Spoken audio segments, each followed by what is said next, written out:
suxufiyiinta gobolka Sanaag gaar ahaan warbaahinta ka hawlgasha magaalada Ceergaabo ee xarunta gobolka Sanaag kulan ay isugu yimaadeen hotel Abu Dhabi ee magaalada Ceergaabo waxay kaga ahrisanayeen xaaladda 15 saxafiye ku xidhan magaalada Hargeysa ee caasimadda Soomaaliland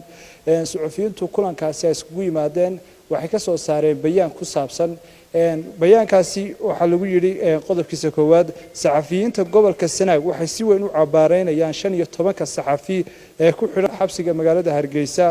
qodobka labaad saxafiyiinta gobolka Sanaag waxay ka walacsan yihiin handadaada iyo hanjabaada warbaahinta ee ay xukuumadda kala kulmayaan taasi oo dhaawacaysa xorriyadda iyo hadalka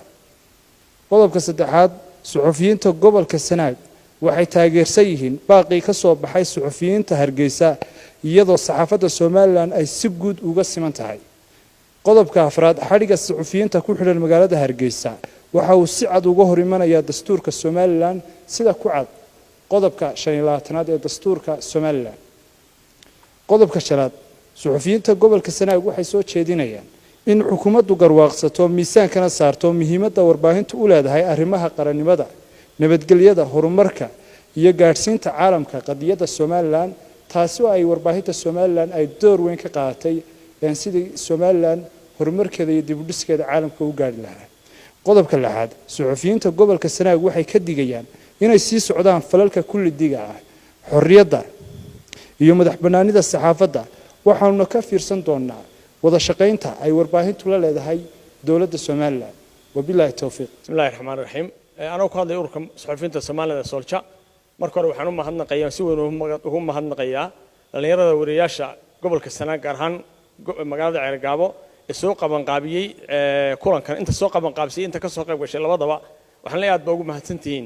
إن عاد موجسين درين كنا نطلق بطان ولا ليه إن صحفيين كحرنا الصومالية لان عاصمة ده هرقيسة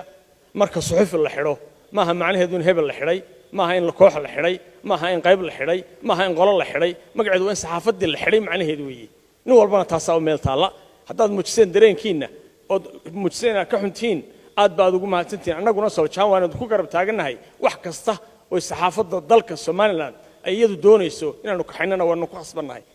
تاسواتها عضينا يا سيدي هربا ولا حد أورك صحفيين الصوماليلاند أي شركة ضوج موجين صورت ويكسور كده وين عمبارينيسا حركة الصحفيين تشني طبعا ككوبان جديل كقار كود لوج استيدا وعد أي قبان حرمها ورباهنة ذا الجلي أنت بونا كسور كدنا صحفيين تو وير أبابلون يقرشة عيدا يسور صدي مال كلام مدنا ما يهين لكن دوق عنه هرد جهود مددر هرجيس وقام مقال أي مقالين ده بدنا سي واجبوت كده وقتام بكاميرا ذا كل عين تيبا واحد الشيء حبسي أي لقوا جروه ويحرده ذي اللي قاعده waxaan jeclaan lahayn xukuumadda iyo saxaafadda iyo Soomaaliland saxaafadeeda wada shaqeyn baa ka dhaxaysa wax badan oo hore ka qaldamay wax badan oo dambaa ka qaldami doona wixii qaldamay sidii aynu waxa hore inooga qaldamay u sii jirnay in loo saxo baan soo jeedinaynaa suxufiyiinta xiran xorriyadooda loo soo celiyo baan soo jeedinaynaa xoog iyo ismuquunin iyo xabsi iyo in la isku taalsado waxba ku kala heli mayno taas xaqiiqda weeye waxaan kale oo runtii taabanaya rag badan ama dad badan oo maanta qaarkood saxaafadda u soo fadhiyaan mikrofoonada iyagoo ku